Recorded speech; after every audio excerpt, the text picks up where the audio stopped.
And I'm counting down from 15, 14, 13, 12, 11, 10, 9, 8.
For another live stream of the Sports Refuge podcast. Of course, we're doing these. Sometimes we tend to do these in bulk to record these for future episodes. And I am glad to be back on. And of course, no better person to help me do this with this most recent live stream with a basically Eastern Shore basketball legend. He's been a champion at all the levels, at high school, at the college level, at the international level, and the professional level. And I'm glad to have him here to talk about his love and passion for basketball and really giving back to his the Eastern Shore area and his native Chrisville. With me here is a guy who has really no need for an introduction because everybody knows him if you've seen him play, and I've heard legends about him. This is Andre Collins. Andre, I'm so glad to have you on the podcast, and I really do appreciate you being a part of this, and thank you so much. Thanks for having me, man. I'm happy to be here. I appreciate you inviting me on. Thank you for coming on. I know as we were talking about in the pre-show that I have been trying to get you on for a while. I had a couple of things and scheduling conflicts, but I was glad to be able to make it up and be able to get you on. First of all, as we can get straight into the conversation, how did you find the love and passion for the game of basketball? Honestly, it was kind of just following behind my older brother, Andy.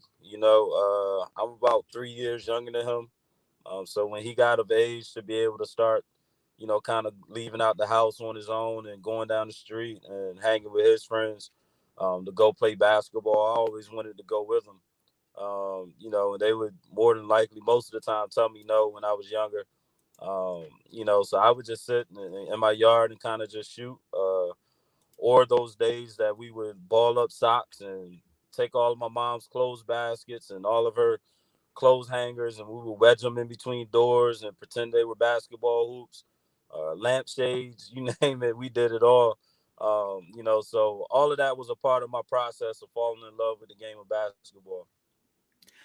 Did you do the crates, the milk crates? I know that everybody talks about that's become the new thing to do, especially if you don't have anyone you're playing with. Some people just nail the crate up to either a tree or, I mean, maybe not safe to do it, but a power pole, and then just use that as a means of a basket. Yeah, absolutely. We did that mostly at my grandmother's house.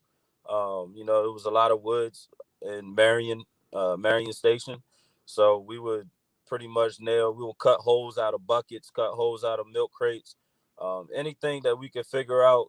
Something that the ball could go through. We did that. And bicycle rims, we cut all the spokes out of those and nail it to a tree. Like I said, we did just about everything just to have that round hoop, sort of say, and figure out ways to play basketball. Who did you end up tailoring your game to? Who did you try to emulate as much as possible? I know, especially coming up, and we're probably about the same age, so I'm assuming Jordan, Magic, maybe Bird. I'm not sure who particular stuck out to you. I mean, obviously, well, I would say as far as my idol is most definitely Michael Jordan. However, my body frame doesn't fit. It's not the same as his. I would say if it was anybody that I tried to emulate and try to kind of patent my game after, or take things from, would be Allen Iverson, like his crossover and scoring ability, figuring out different ways to get your shot off, especially being a small guard, a small scoring guard. I used to study him a lot, study my older brother a lot, and I was when it comes to Michael Jordan, I just wanted his attitude and mentality of wanting to be a winner. So, I took a little bit from a lot of different guys. But as far as my actual game, I always try to watch the shorter players like Allen Iverson. Uh, I guess when it comes to developing basketball skill, which is the thing that comes easier first? Is it the shooting skill? Is it the ball handling skill? Or to you, what do you feel like was the thing that came more naturally at the beginning? I think for me, I think I had a natural ability, a natural talent to kind of always handle the ball, to be able to shoot. However, I think for me, it wasn't that one thing came before the other. I think I just put a lot of time in on my craft. So it was really hard for me to say what I was best at prior to the other thing. I just know I worked really, really hard every single day. I was out shooting a basketball. If I didn't play, I would have a basketball with me walking down the street. Always dribbled the ball everywhere I went. So all of those type of things played into my abilities to be able to shoot and handle the ball. So it's hard. It's really hard for me to say which one came first, which I was better at. And then going on to playing at Chrisfield, you had an amazing run there, especially under guidance of the late coach Phil Rayfield.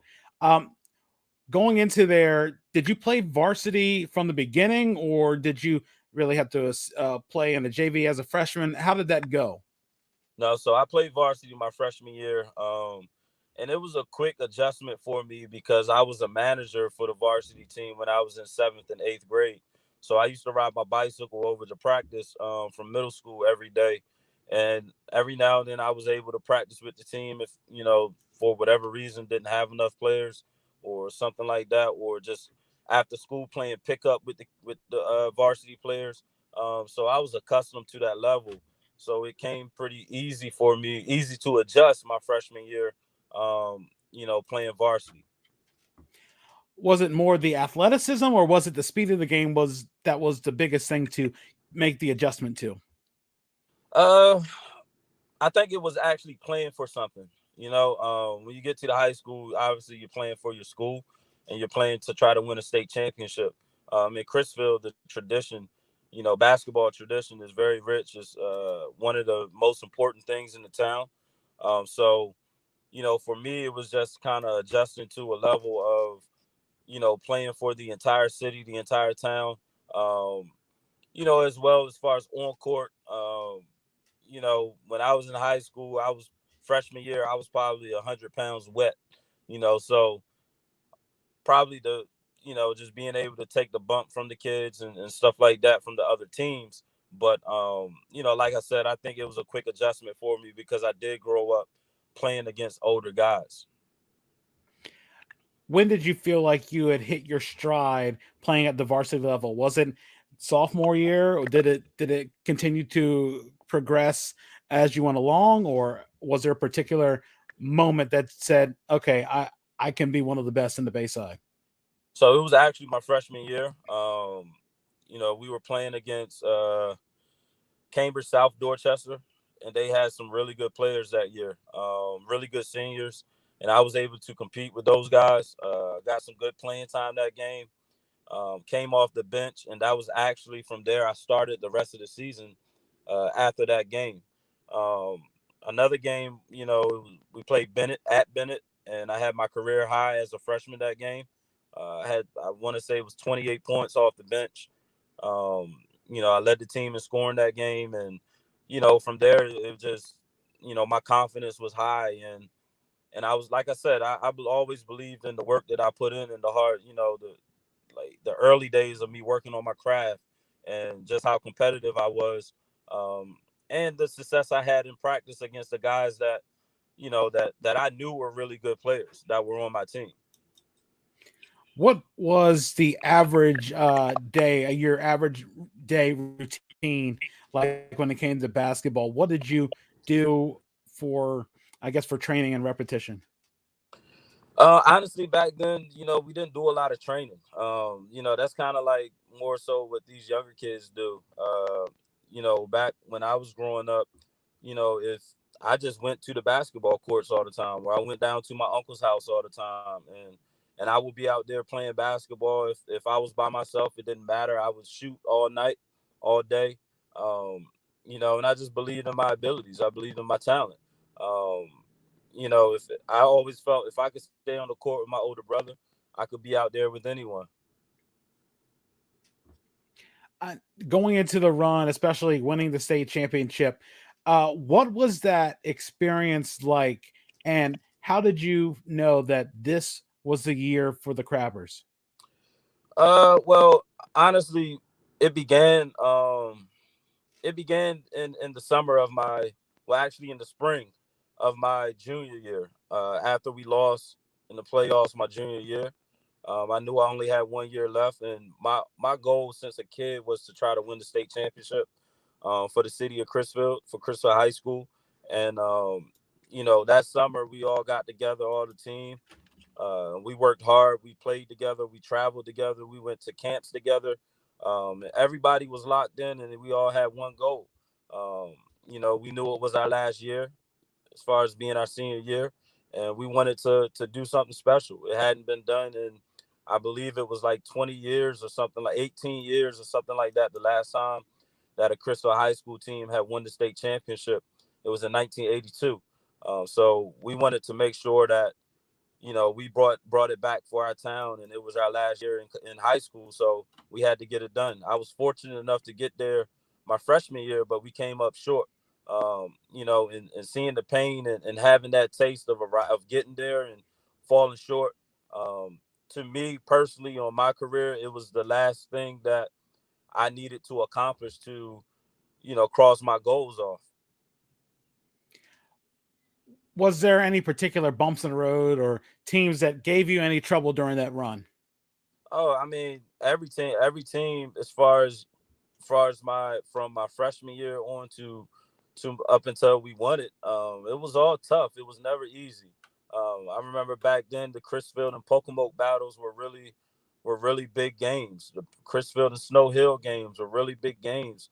As far as 1A getting there, then we had in the 2A we had battles with Y High and just tons of different programs that were really good in this area. We opened the season my senior year against the defending champions of North Dorchester with Carlton Dotson, who was my teammate in AAU. And they had won the state championship in '99. That was our first game on the road, and it set the tone for us because we won that game on the road, and and we knew what we wanted to do. But there were plenty of bumps in the road and injuries and shortcomings and but we just kept grinding, and we were fortunate enough to finally do it in our senior year. Winning that championship, what was that feeling, especially when the clock ran down to zero and you had this one thing that no one could ever take away from you? At that time, it was the probably the best feeling in my life at the time.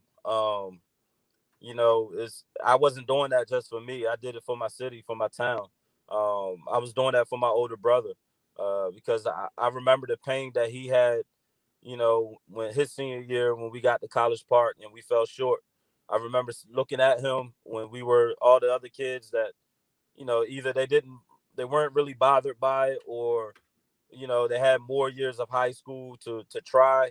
They were enjoying themselves the moment, in the swimming pool, around the hotel, and my brother was kind of off to himself in tears, crying. So I remember that, and I remember that feeling. And I wanted to try to win that for him as well. So it was an amazing feeling. I actually looked over. It's crazy. I don't know how, but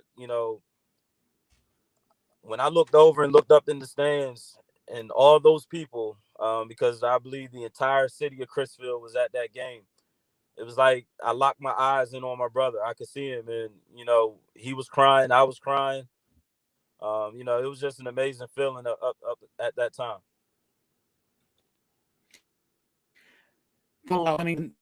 The state championship, have the opportunity to go to the University of Maryland.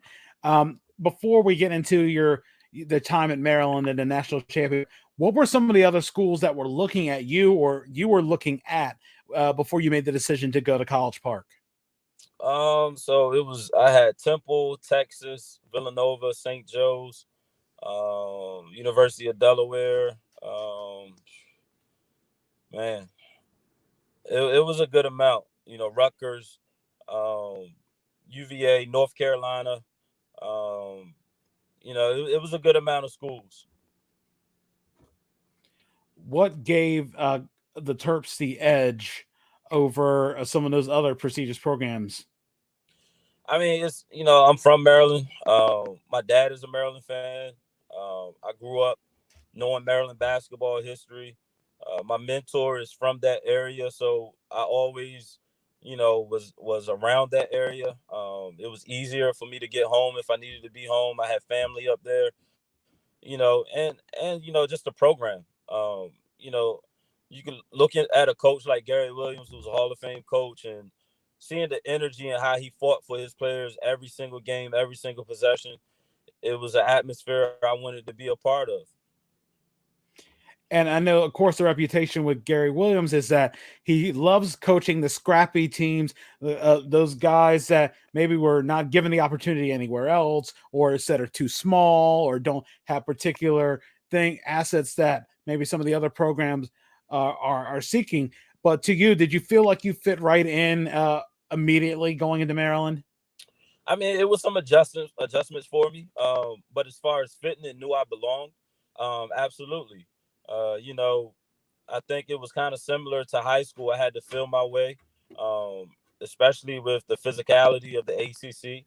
It's a lot of big guards, but as far as that program and the attitude and the atmosphere and the winning spirit and the way Gary Williams gave everything for his players and how his players would give everything for him. Absolutely, I fit right in. I belonged. I had an opportunity to attend Gary Williams camp probably right before I left to go. I think it was a week before I went to Nike All American camp, going into my senior year that summer. So that's actually when Maryland started recruiting me. So I went to Gary Williams basketball camp, um, and they saw what I was doing in the camp against my peers, and they invited me to play pickup with the team. And I held my own. I would say Juan Dixon was sophomore maybe that year. Um, and from then on, I knew I could play at that level. Going into that championship run that the Terps had, what was the buzz like around that roster? Uh, so I say it started the year before I got there, which what was supposed to be my freshman year. I ended up going to Hargrave because I didn't qualify SAT. But what they did in 2000 and 2001 set the tone for the year, which was actually my freshman year in 2001 2002. And immediately the buzz was it was championship or bust. They had just went to the Final Four, blew a 20-point lead, I believe it was, against Duke in the first half. Um, and those guys were hurt from that. So the first day I stepped foot on campus, immediately you could tell it was all business, and you could tell that the guys were hungry to get back to the Final Four. So I knew right then, like, I was going to be a part of history. I knew what I was a part of was going to be special. I knew it fit my demeanor, my mentality. Those guys just wanted to win. Everybody was super unselfish.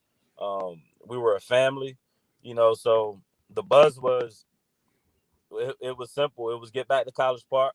And I mean, I'm sorry, get back to the Final Four, which was in Atlanta that year, and it was to win a championship. You also had the opportunity, especially I believe it's that same season, to score the final basket in Cole Fieldhouse history. Yeah, yeah. Cool trivia. Yeah, it was it Oh, was it was I honestly didn't realize, like, it was, oh, I'm making the last shot in this building's history, but it was pretty cool after the fact when it went in, and everybody was saying, "Oh man, you made the last basket," and Cole and stuff like that. It's something that I can share with my kids. I can share with the kids around here on the Eastern Shore. And it's something that people can be inspired by. and just looking at that, winning that national championship, going through that run, the game against Indiana, I still remember it clear as day. Going into that championship, what was the feeling like going into that final and facing a team like the Hoosiers? I mean, the Hoosiers they are an historic program. So whenever you're playing against them on that stage, the game could go either way. Obviously, every game can go either way, but even more so when you're playing against that caliber of a historic team. Um, However, I have full confidence in the work that we have put in, the work that Coach Williams had put in to prepare us and his staff. Um, and we fully believed in our leaders like Juan Dixon and Steve Blake and Will Cox and Lonnie, Mouton. Those guys set the tone, and that was a true. If you talk about a unit that didn't care about anything but winning, that was it. So going into that game, it was tons of emotions. I remember after we won, man, I cried like a baby, just being a part of that and knowing where I come from and the humble beginnings and the struggle of growing up in Chrisville, and it was like it was all full circle. Couldn't really believe what I was a part of. But you know, I believe I'm one of two people from the Eastern Shore that have won a national championship. I know Albert Mooring won one with Connecticut. I'm not sure if anyone else have, but it was a blessing, man, and it was just an amazing experience to be a part of. And I think a lot of people tend to underscore that that team also had several guys who went into the NBA as well. As you mentioned, Lonnie Baxter, Chris Wilcox, Juan Dixon, Steve Blake. That, would you say that's one of the more talented teams in Maryland history? I know a lot of people will say that some teams may have the talent, but not all the time do those guys end up getting to go to the pros. Uh, I feel like Gary Williams probably had more talented teams, individual talented teams. I mean, you talking like he's coached guys like Joe Smith and Steve Francis, who, those guys are out of this world, unbelievable talents. You know, but I think the type of underdogs and the heart that we've had, it was hands down the best team that have ever come through Maryland history. And like I said, you had that unit, that starting unit. All of us really, it didn't matter. We all just wanted to win. But that starting unit, to be able to gel the way they did, and they understood that they were only going to go as far as our team did. So the more we won, the more opportunities that Chris Wilcox had a chance to show what he was capable of, against those top players like a Drew Gooden and a Nick Collison and a Jared Jeffries and stuff like that. And the same with Juan. Juan was an undersized two guard. In the NBA, he would be a point guard. And the further he was able to take us, the more opportunities he had to show what he was capable of, and able to do at any level. So as far as the most talented team, I can't say we were that, but I can definitely say we were the team that had the most heart and the most fight. Following that championship run, you played another season at Maryland. What was that season like, and what led to your decision to transfer from Maryland to Loyola? I mean, well, I played another full season. Minutes were up and down. Never really got a real opportunity to showcase what I was doing in practice. And I've learned to kind of accept that and move on, and understand it wasn't a deck of cards for me. But I decided to leave Maryland my junior year because, I knew for me, my goal was always to play professional basketball. And I had just ran out of the belief and the confidence that it was going to happen if I stayed at Maryland. So I made a decision that was best for me and my family. And it turned out to be, I would say, the best decision I could make. Um, do I know what would happen? Every now and then I think back on, I wonder what would happen if I stayed. I know I wouldn't have averaged 26 points a game and finished fourth in the nation in scoring or any of that stuff. But you know, I have no regrets in making that decision. I was very thankful for my time that I had at University of Maryland. All of those friendships and brotherhoods that I experienced there, and being a part of great runs, like winning the ACC championship and winning the national championship, and making the last shot in Cole Fieldhouse. That it was Maryland is another home for me. So it was a tough decision, but it was something that I had to do to make in order to make sure I further my professional career, my basketball career. Going to Loyola was, I guess, Coach Patsos getting the job. Was that a big thing and luring you to Loyola as well, or the opportunity of playing time? It was Patso's period. That was the only reason why I went to Loyola. I had actually left University of Maryland after the fifth or sixth game of my junior year, and I sat out the rest of the year, and I hadn't made a decision on where I was going to go, and he gave me a call saying that he had taken the job at Loyola. And when he called me and Patsos always had a pretty good relationship. So, dating all the way back to when I attended Gary Williams basketball camp. So it was an easy decision for me.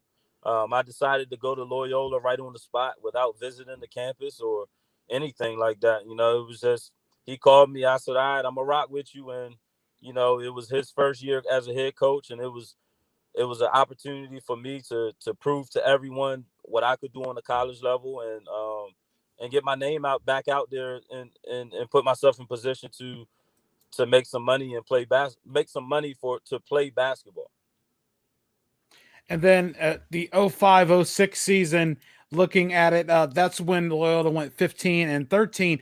You had one of your biggest seasons, uh, averaging 26 points, almost 5 assists, and almost 4 rebounds per game. And I believe that was the time at one point you led the country in scoring average. Am I right? Yeah, yeah, yep. I was leading the country in scoring for, I want to say, probably 2 or 3 weeks.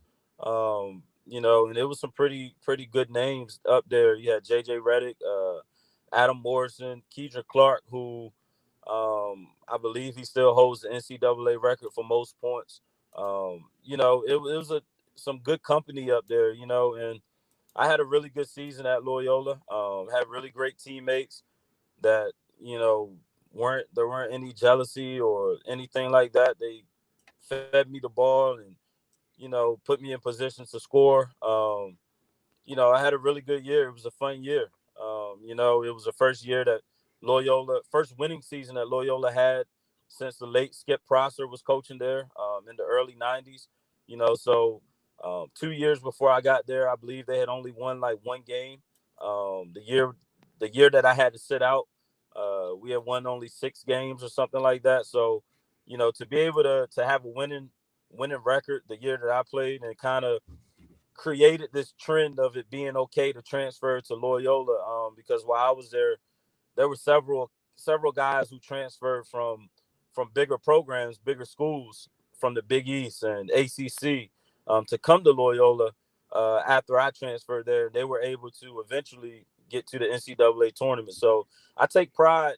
I take more pride in being kind of like the guy, or one of the guys, to turn that program around. To see it take its pivot and turn it around, and to start seeing the success that they've had since I've left there. Following your finishing your career at Loyola, when the opportunity came around, especially for NBA opportunities, draft, things like that, how did you go forward in looking at that? Did you feel like you had an opportunity, maybe if not to get drafted, maybe to get some opportunities to to catch on with some teams, either in the summer league or in training camps? So this is the part where I would say I have my only regret when it comes to my college career. Um, so I was invited to Portsmouth. I had scouts looking at me. I had NBA teams. The Dallas Mavericks were interested in me. The New York Knicks were interested in me. The Denver Nuggets, you know, and I tried to get my year of eligibility back from when I left Maryland. I had only played five or six games, and it was something I had tried to do because I know that majority of the scouts they told me straight up they wanted to see me play more of a point guard role, and that following year, had I gotten my extra year eligibility, I probably would have been in position to probably score a little less and play more of a point guard role and show my abilities of playmaking. So I decided to not go to Portsmouth in hopes that I was going to get the NCAA was going to grant me an extra year eligibility. And by the time they told me they declined it, it was pretty late in the summer. The draft was coming up, so my only option at that point in time was to go overseas. What was the biggest adjustment playing overseas compared to playing at the NCAA level and stateside? Honestly, it's very similar. You know, I would say the biggest adjustment for me was getting used to the travel call in Europe. Um, they really believe in you got to put the ball down first before you actually move. On the college level, if you look at here in the States, a lot of the stuff that they do, um, a lot of it is traveling when they get the ball from a triple threat and maybe rip through and try to attack the basket. They tend to move, pick up that foot at the same time as they probably are about to bounce the ball. So I probably in the preseason, my rookie year, I probably averaged about 4 turnovers and all of them were off of travels. Oh, was the language barrier any issue? I know that while it is Europe and English is spoken a lot, did you have any, I guess, any issues with sort of adjusting with the with whatever language barrier there may have been? No, I didn't because either my teammates who spoke English would help, or I've always had coaches that spoke, good enough English to where I could understand. Um, and then later on in my career, probably about my third or fourth year in Europe, in Italy, I learned Italian. So, that made it even easier for me because now I was able to communicate with the referees, able to have conversations with, with my coaching staff in their native language. So I would say the language barrier wasn't ever an issue for me. Uh, Again, you mentioned learning Italian your fourth year over there. How difficult was it learning, especially learning a new language? Especially, we're so used to over here, it's either French or Spanish or something along those lines. But how difficult was it learning Italian? It was tough. But I put myself in the mix and their culture every single day of trying to actually take in fully their culture, and experience everything, the beautiful parts of Europe. I traveled a lot, so I was gonna be there. It wasn't like I could, just jump on a plane and fly home and go back and forth. So I had to step outside of my comfort zone to really fully indulge in their culture, and I think that helped me have a really good career in Europe because I was always able to, no matter where I went, I was able to adjust and make whatever city I was in or country I was in home. I guess and we may always see it. There may be people who never, sometimes even leave their own hometown, but let alone the state of Maryland. But what would you recommend someone whoever decides to go to Europe? What would be the one place they would have to see in Europe before they die? Uh, that's a tough question, man. There's so many places. For me, one of the better cities that I enjoyed was Istanbul in Turkey. Um, I really like Istanbul. I like south of France. Um, it's a tons of different places. All of them can't come to my mind right now. But I fully enjoyed my experience over there. I love Rome in Italy. I love Venice in Italy. Um, you know, I would say just get to Europe in general. As far as the countries I played in, um, all of them were beautiful. Some of them were difficult to live in at times. Like Turkey was difficult to live in because I was there. The city I played in, I was about an hour from the Syrian border, and that was when Syria was at war. So it was car bombs and all types of, dangers in that country. So, that made it a little bit difficult. But, just from a standpoint of Europe in itself, and Greece and, Santorini, it's so many beautiful places in Europe. Then the opportunity to win a championship in professional ball in Europe. What was that like, and how? And it made you a pretty decorated athlete, especially winning at the high school level, winning at the NCAA level, and the college level, and the Division One level, and then playing and winning professionally. What did that championship mean to you? It meant everything to me. Over there it's kind of like, people take pride in their cities. It was a big deal. The fans were amazing. Um, it reminded me a lot of both championships I won, as far as state championship and then the national championship. It was a big deal. People celebrated it the same way. I was able to do that in my second year in Europe. And it kind of just stamped and made me, I guess, someone who will forever be appreciated in in that city, in that organization. I remember when I played for another team and I came back to a game to watch. I walked in the arena and I had a standing ovation. So I never took that type of stuff for granted, because coming from Chrisville, those are the type of things that you can only imagine or dream of.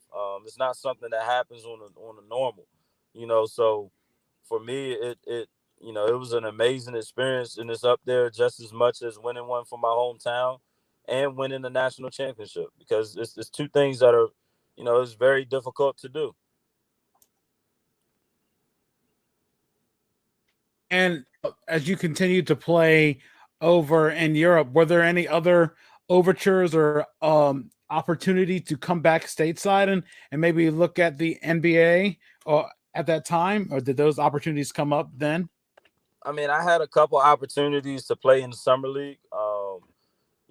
But I really didn't entertain them too much, because I felt like a better market for me was in Europe at that time. I had proven myself, to be able to be one of the better point guards, in the leagues that I was playing in, and financially I was getting contracts that, were hard to really pass up and hard to turn down, and take an opportunity on something that wasn't really guaranteed. Um, and take an opportunity on something that, I would be just doing to say, hey, I realized I always wanted to play in the NBA, so now I'm playing in the NBA. But what if that situation isn't, financially the same as what it's going to be in Europe? Or I know me, like, I would, no matter what level I would play on, I would always want to play. I would always want playing time. So for me, again, I had different opportunities to try and attempt to be in the NBA, but um, I decided to just do what was more concrete, and something that was more set in stone. And you concluded your career around 2016. What was, I guess, led to the decision to hang it up? Especially you, I think you were still probably mid 30s at the time. Am I right? Or what led to you, I guess, decide to call it a career? Yeah, I think I was like 33. I had played, 10 and a half years. Um, my son was getting a little older. He was, I believe, 4 or 5 at the time. He was probably 5 at the time when I retired.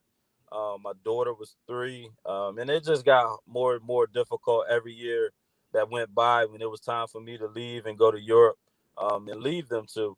So honestly, I would say it was just the difficulty of leaving my kids behind, and not seeing them for 5 or 6 months at a time, and then they'll come over for Christmas and for a week, and then they're gone, and then I wouldn't see them again until summer. I was just missing countless steps in my kids' lives, and it was at a time where I just felt like I couldn't take it anymore. It wasn't fun for me anymore, being without my kids. Then coming back stateside and then having those opportunities to coach at the high school level. How did those opportunities turn up? Because I mean, normally sometimes you have to be immersed in the system and people know people and things like that. Getting those opportunities to coach at not only James and Bennett but your alma mater, Chrisville as well. How did those opportunities come about? I mean, well, I always said that I would never coach high school basketball. I wanted to coach, but I wanted to coach on the college level. Um, However, the summer I came home right before I retired, I did my first Andre Collins skills basketball camp, and I just found a new joy in kind of giving back and teaching the kids the game. I found a new passion in it. I enjoyed doing it. And I remember the last day of my camp is when I decided that I wasn't gonna play anymore, and I backed out of the garage. And my son, I had a duffel bag, and I guess he thought I was about to leave to go back to Europe, and he started crying. And from that last camp, I went there that day, and I told him, I was like, man, fellas, I think I'm done. I had you know, BJ Johnson, who's Stephen the Decatur's coach, Bubby Brown, who was Bennett's coach now. Um, Russell Camper was there. Craig Winder was one of the counselors at my camp.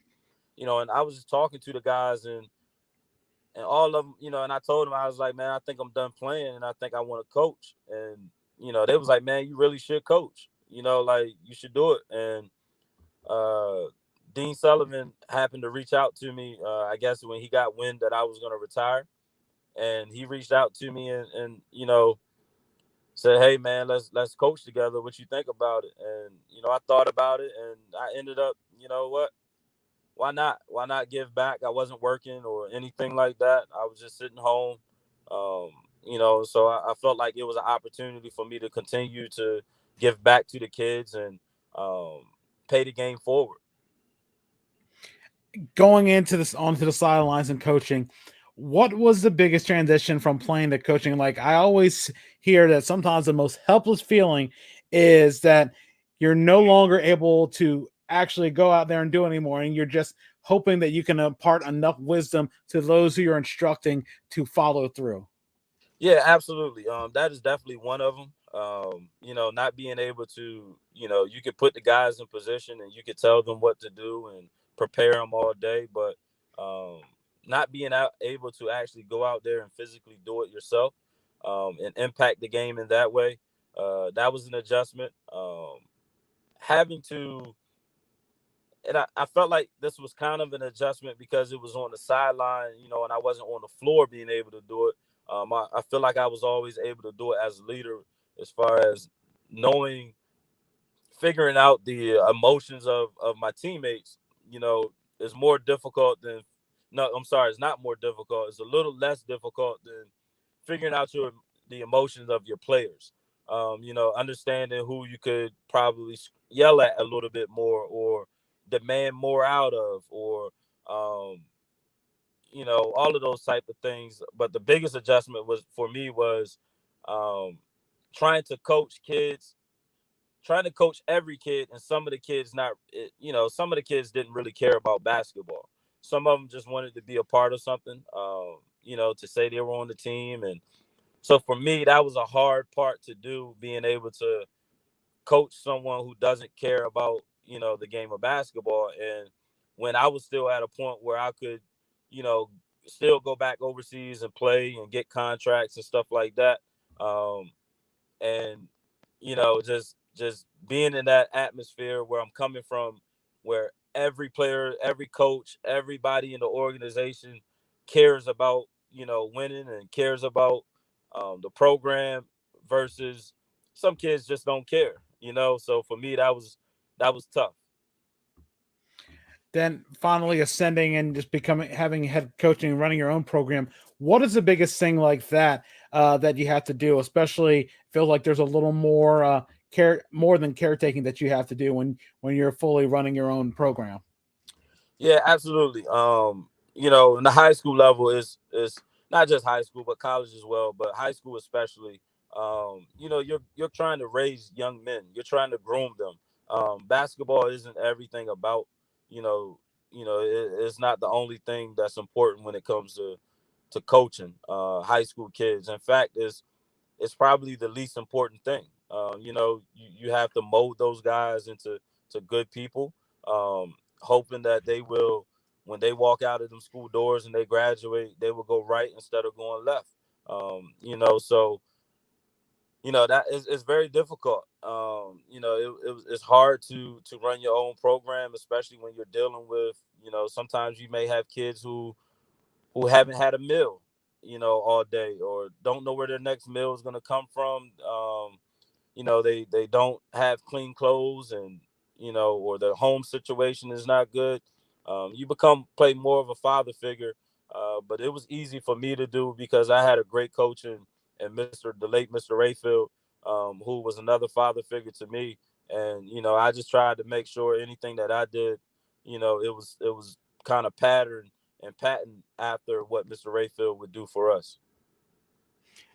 Going to have the opportunity to coach at your alma mater, coaching at Chrisfield, how did that opportunity come up, and then what was that like, especially taking the sidelines that first game, helping to coach Chrisfield? It was honestly, it came up. Well, it was years of people in the town kind of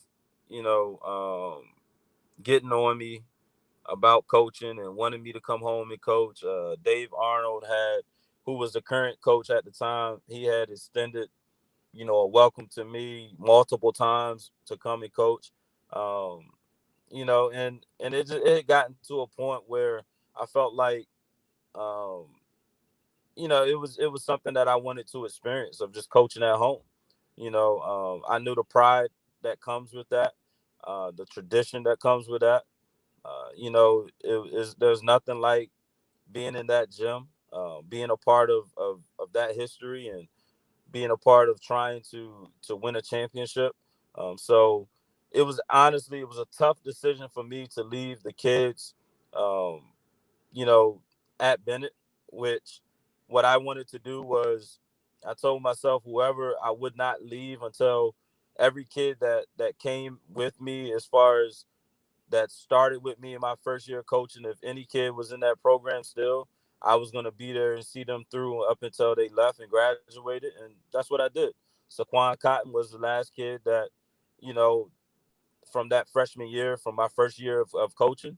And once he graduated, I made the decision to attempt to go back home and try to bring a state title to Chrisville. I guess what the whole how long did you decide that just that coaching was going to be the thing before made your decision to I guess sort of to walk away from it? I'm sorry. Um, I guess coaching at Chrisfield, being able to do that. How long did you do that? And then I guess what made you decide to, I guess, if anything, walk away from coaching Um, or take a break? well, what I learned was, honestly, in Chrisville, I guess for me, once COVID hit, COVID had hit, and it was an opportunity for me to sit back and kind of put things in perspective and see what I really needed to be doing. Um, I kind of used coaching as a way to give back, to pay the game forward, and to share my knowledge, and my experiences with the kids on the Eastern Shore, the things that I was able to accomplish and do, things that I've learned. But again, my son was getting older, and I wanted to be a little bit more hands on with him. Um, you know, my time was spread thin. I took a job in Chrisfield as the community center director in the neighborhood that I grew up in. So my hours at that job prohibited me to be able to, really dedicate my time and my effort and what I needed to be into being a coach. So you know, it was an opportunity for me to just walk away, from that program and really put more time to my kids and more time to, my son's basketball, um, and trying to develop him into, being able to play on a high level, as well as do community work that I do. I know that you talk about doing community work and you've done your annual Dre Day events. How did that get started? And really, how much work goes into something like that, putting it all together? So Dre Day got started. I was actually home. I can't remember what year, what summer it was. It may have been like 2014, 2013 or 14, something like that. I was home in the summer and I was watching the news and I saw a kid named Raheem Russell. He was murdered. Someone shot a gun from across the parking lot into a crowd of kids. They were at a hotel party, and he was hit by the bullet, and he was murdered. Um, and then the next day, I saw his mother on the news, and I just saw her strength, and I wanted to do something. So once I retired, I remembered that. And what I decided to do was birth Dre Day, which brings awareness to gun violence, bullying, and drug abuse. And every summer I usually do that event around my birthday weekend, which is August the 9th. However, this year is going to be on August the 20th at UMES. But every year I do that event, and I invite families who have lost loved ones to one of those three causes and honor them in some type of way. And what we do is we play a game of basketball. I invite celebs. We've done four Dre Days. Each year is growing into a bigger event. I'm looking forward to this year. So basically, it's just me trying to do something for the community and trying to bring awareness, and bring love back to the Eastern Shore, which I love so much. And I know, especially just a lot of the things you've done. You even recently, I guess recently, but more than a year or so ago, started become an entrepreneur. Started doing a shoe store in Chrisville, and sort of highlighting some of the different varieties of sneakers. How did you get involved with that, and what has that process been like? I mean, I've always been a sneakerhead. Just big on like retro Jordans. Big on fashion. So it was just again wanting to bring something to my hometown, to my city. For us and for Chrisville, if you want to buy a pair of shoes, you either got to order them or you have to drive to Salisbury to buy a pair of shoes. So I wanted to put something in my town, for the people, mainly for the people in town. Just to, as well as show them and inspire the kids that even though you come from here, you can, there's tons of things that you can do. You can be an entrepreneur. You can be whatever it is you want to do. Hopefully, everything that I do, I try to inspire the youth, and inspire the people in my town. My business partner and I decided to open a sneaker store down in Chrisville, and it's been really good. Do you see, I guess, any room for possible expansion, spreading out, maybe somewhere in Princess Anne, seeing that maybe if it grows big enough, maybe Salisbury, or is it just right now just focusing on the local part of Chrisfield? I mean, honestly, like for us, I don't think we should probably expand and on the shore, at least in those areas, just because we ship people, especially with the social media era. Most of our clientele is based off of online. So people we've had people from Ken Island drive all the way down to our store. So people from Easton have drove to our store and supported us. So I think the Eastern Shore is too small for us to probably expand. Have a store in Chrisville and then put a store in Salisbury, or maybe not Salisbury. Salisbury will probably be the closest that we would expand to, but I think Princess Anne is probably about 10-15 minutes from Chrisville, so it wouldn't really make much sense for us to expand there. But you never know what happens, man. Things might change, and it may be something that we need to look into in the future. But right now, we're kind of just focused on trying to better our town, our city, in Chrisville. Mhm. No, definitely. I understand that completely. One of the things I wanted to ask you, and we talked about as well earlier in pre-show, um, looking back now, especially seeing how the game in the NBA has changed, do you feel like if you had come along 10 years later, that you would have the opportunity for an NBA shot would be greater than it was at that time, almost 20, 15, 20 years ago? I honestly, I think I would. I think back when I was coming out, you know, there weren't many small guards playing in the NBA. You know, I think now, I think the game is has evolved so much. Um,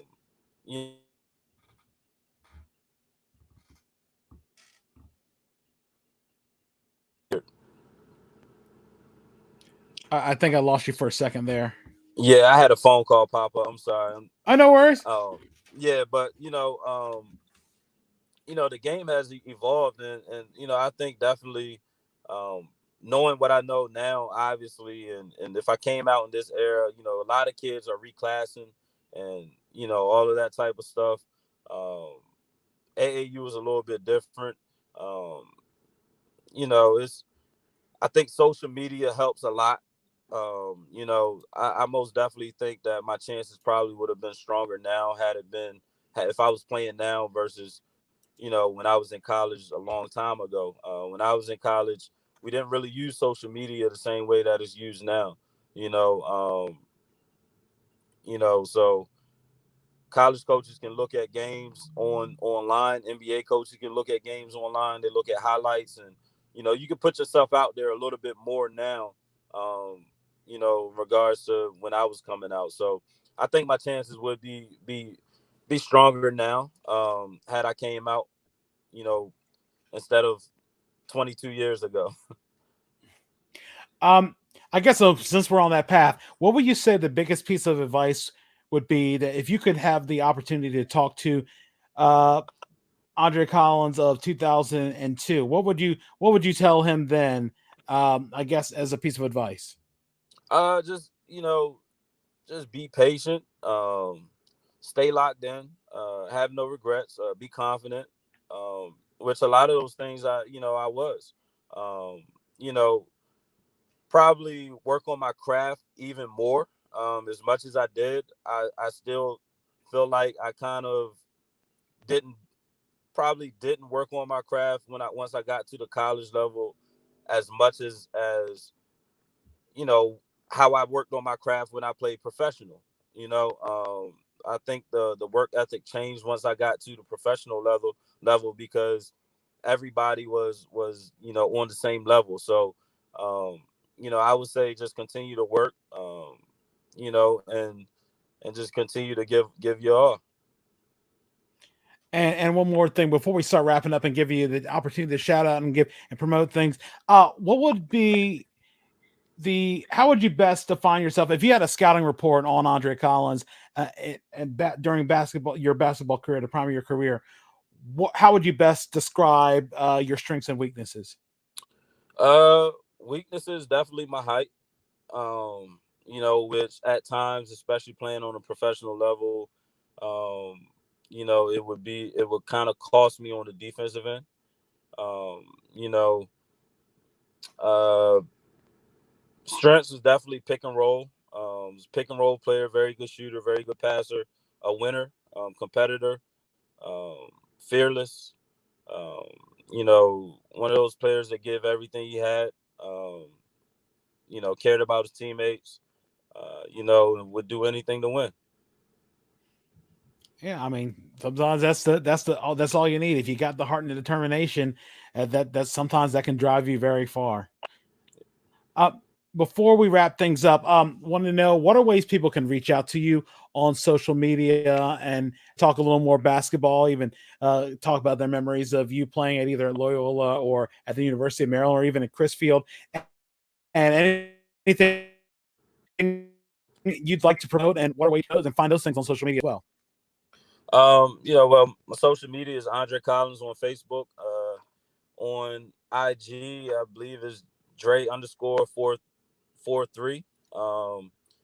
You know, my sneaker store is called Downtown Sneaks, and you can find me on IG at Downtown Sneaks .1, as well as on Facebook the same. Also, I have a gym where I promote. That's actually where I'm sitting outside of right now. I have a gym where I train kids. It's in Parsonsburg, Maryland. It's called Exposure Athletics. So on Facebook and IG, you can find us on Exposure Athletics for anyone who's, looking to get skill development, training. We start at all levels, from beginner to pro. Like I said, we got Dre Day coming up on August 20th. So I'm looking forward to that. It's our 5th annual. Also have my annual basketball camp. You can find out information about that. You can hit me up on Facebook. Again, that's Andre Collins on Facebook. And that's about all I probably can, think of right now, man. Well, Andre, I really do appreciate you. I'm glad we were able to make this interview happen. For everybody who's been watching, I really appreciate it. And what we'll do, Andre, is once I end the broadcast, we'll finish up a couple of loose ends in here in the broadcast studio. But for everybody who's been watching, I really appreciate all the eyes and the reactions and the impressions that you guys have. And of course, when the final episode comes out, I'll let Andre know, and I'll let you guys know on social media, everywhere you can find it. But for everybody who's been watching, and for my guest, Andre Collins, I am Earl Holland saying thank you guys for watching and soon listening as well to the Sports Refuge podcast. And I appreciate it. And we'll do this again very soon.